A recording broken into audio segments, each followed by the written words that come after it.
about that and try to make sure that we're accommodating. We're also human, and even if we did a perfect job, people are really hurt by so many other systems that, of course, they see us as another system as well. And I think that's, as Beth mentioned, that's just sometimes as big of a barrier as people coming to our services as the fact that it's a really difficult topic to talk about. Yeah. It's. I know I've heard it. Heard the phrase with some of the other guests that we've had, whether it's with the local AFL, Alliance for Living, dealing with HIV and AIDS families and such. You sort of hear, well, just get them into the system and then we can help them. Just get them in the door, get them to show up, and then we can help them. And it does sort of feel like, you're right, it does sort of feel like it's sort of this unintentional thing that put them on the conveyor belt and we can help them along. But I think you're right, though. You do sort of have to do that. You have to have that infrastructure in place in order to be able to help people, in order to bring the services to bear and the public awareness to bear. And it takes a lot to help those marginalized groups. And I think one of the important pieces of work that we do, particularly with community education, is to ensure that we're not the only folks who have the information to be of service. I think people are really best served by the people who are already close to them, by the people who are really part of their community and can be a support network in a way that, I think we do a good job as sort of anonymous service providers, whether it's over the hotline or in support groups. But I think it's really important that people feel like, I can disclose to a friend, to my parents, to my partner, and know that that's going to be a supportive response as well. Yeah. There's definitely value in my experience talking to people and having the support structure be broad and not pointed. Yes, you guys may be the pinnacle, but you need to have it. You need to have the outriggers as well. You need to have friends and families because you're not there all the time. You can't always pick up the phone when you get anxious about something. But. Yeah, and I think, frankly, we do interact with a lot of folks immediately following the sexual assault through the police, through folks who go to the hospital for medical care.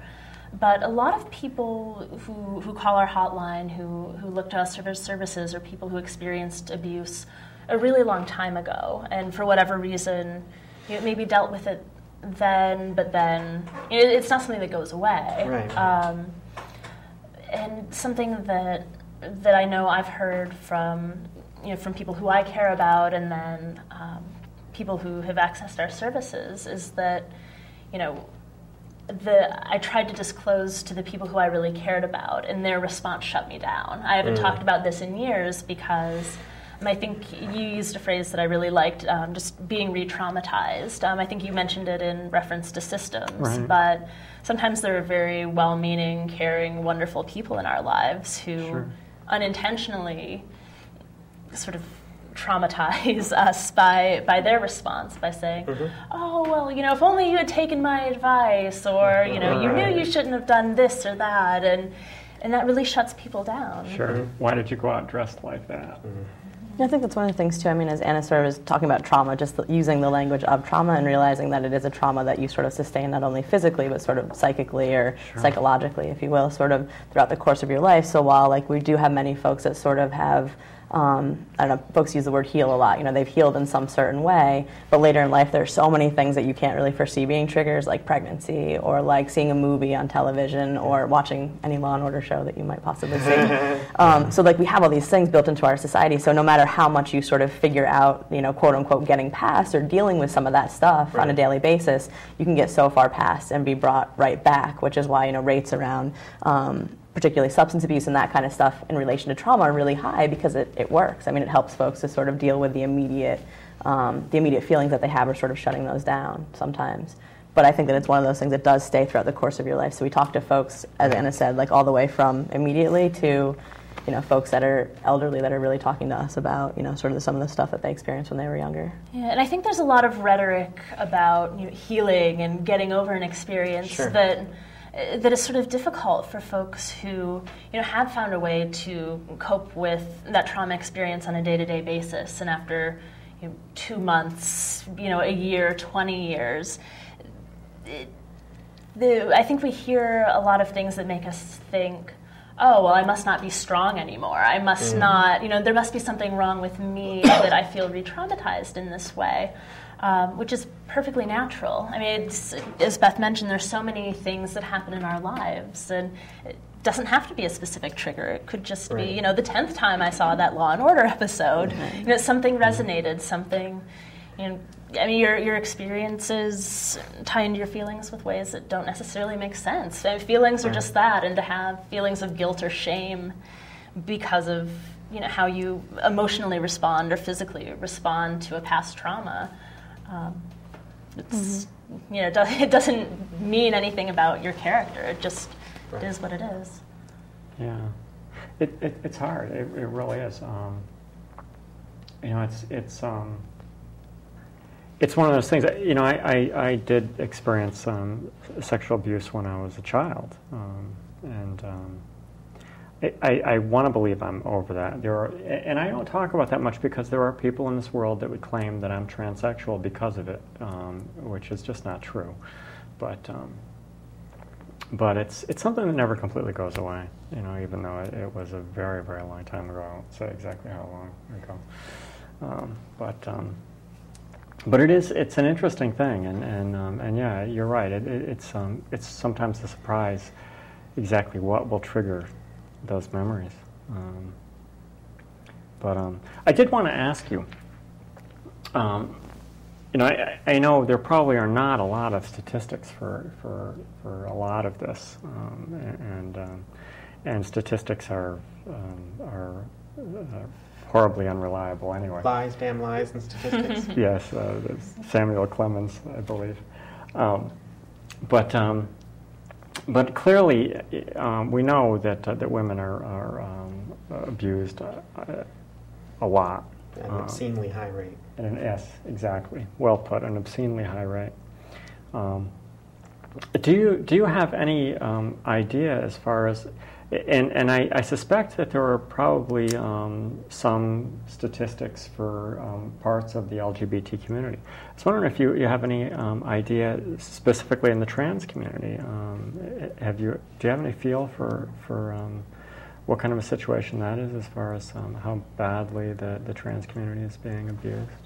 I would say overall there's probably a dearth of research, so there's not a lot of research out there, to be honest with you, just because looking at trans folks' lives in particular is not something that a lot of people fund the work, and doing research costs money, quite frankly. Exactly. So we have some small, which I'm probably not going to say, some small studies basically that are out of colleges, that kind of stuff. And then Massachusetts did a really great job at one point of establishing an LGBT, I don't remember the name of the group, but basically with the Department of Health they partnered. And so they have the organization, the Network Lorette, I don't know if any of you guys are familiar with that, out of Boston basically, which serves only trans clients basically. So we have seen some places, not in Connecticut, we haven't unfortunately gotten there, but we do have folks that have recognized what a really prevalent problem it is and all the different sort of layers as we talked about earlier in terms of gender-based violence, in terms of exactly what you said, a few minutes ago, people are going to think this is how I am because of something that, I experienced, or I deserve what I experienced because of how I am. Right, yes. So all that stuff, I think that we have a lot of things that really shows us that absolutely there are amazingly high rates, particularly for trans youth, if you think about that. And we sort of don't have the data that supports all of that, so we don't have the statistics, unfortunately, which I wish we did. But I think we see that. One of the things you've talked about before is it's tough to get a number on how many trans folks are out there, because they have to report, they have to admit to it. And then on top of that, now you're asking them to admit that they've been a victim of some kind of interpersonal or sexual abuse. And it's just, you're right. It's layer upon layer of denial, rejection.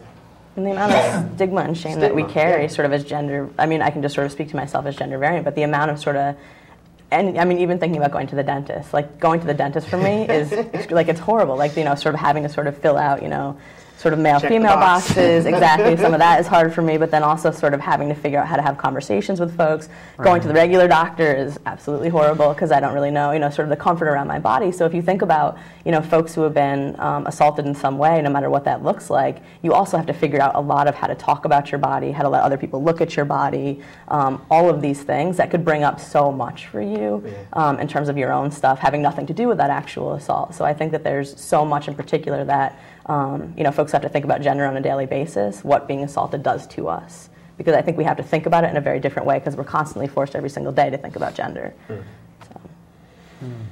Very interesting. It's interesting. I know that abuse among the homeless is very, very high. And of course, members of the LGBT community are especially prone to being homeless. I know that the homelessness among the trans community is ridiculously high. But I know that people that are homeless have I believe, a higher rate of being assaulted. I suspect both physically and sexually. But and it goes back to that idea of who has privilege in our society. That if you're someone who's calling from an affluent community, in Connecticut, anywhere, that you're going to get a different law enforcement response than someone who probably doesn't have access to a telephone, for one thing. But if they did, said, well, I'm calling from under a bridge, from a park, from the only safe place I could find, they're going to be treated differently. Yes. And there are so many barriers, even a lot of times just physical barriers to accessing help services. Transportation. Right, transportation is a huge issue we see, even with people accessing local services. Our local services. We have no public transportation that gets you from place to place in Connecticut. You have to get to the Rape Crisis Center. Right. Yeah, and we think we do this great job with the hotline, and in a lot of ways we do, but if you don't have a phone, then...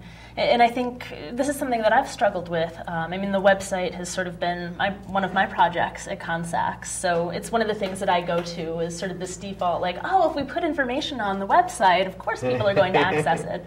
But so many of the communities who need to access this information don't have computers or don't have any way to access that information. And if they did, what are they going to do with it? So that's something that we really try to think about. Well, how do we do that? And as someone who is computer literate, who has the privilege of having a computer with internet at home, how do I step outside of that enough to think about what are other folks experiencing that might not really mesh with my experience of the world? Right. We've sort of come to very heavily rely on the internet. I know I have. But there's still a huge digital divide out there. There's a lot of people living on the other side of it.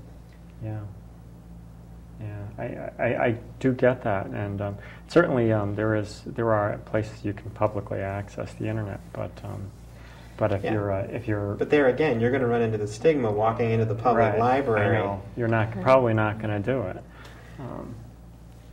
I don't know that I would. Go sit down at a terminal where they're monitoring your activity and look up something. Yeah.